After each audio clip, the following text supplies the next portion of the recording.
প্রতিদিন ভাবি ডায়েট করবো, কিন্তু এই লোকটার জ্বালায় আমি ডায়েট করতে পারি না। কোন লোকটা? তোমার জন্য ডায়েট করতে পারি না। প্রত্যেকদিন এত মজার মজার খাবার যদি নিয়ে আসে, ডায়েট করে কিভাবে? এই যে আমার পছন্দের মোগলাই নিয়ে আইছে, শসাগুলাও খাইয়া ফেলাইতেছে।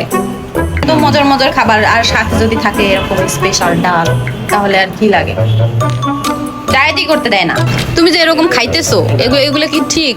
তুমি যে এরকম খাবার দাবার প্রতিদিন নিয়ে আসো, যে এরকম মজার মজার খাবার দিয়ে নিয়ে আসো, কেন নিয়ে আসো কেন? এগুলো কি রেখে বসে থাকা যায়? এগুলো তো খাইতেই মন চায়।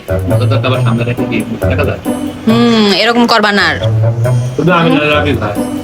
রাফি খায় খাক, যে এই যে এরকম যদি মোগলাই হয়, এই যে ডালের ভিতরে যদি এরকম চুগনি দিয়া ডাল দিয়া যদি কেউ না খায়, তাহলে কি হয়? এ বাপরে, দুইজনে হাঙ্গরের মতো খাইতেছে কিভাবে? একজন এই যে খাইতেছে, এই ডাকে, দেখছো কি একটা অবস্থা! আল্লাহ, আমি খাইতেই পারলাম না, তুমি সব নিয়ে যেয়ে খাইতেছো। এগুলো আমার, এটি সব আমার, এই তার কেউ হাতি বানাই, এটা আমার।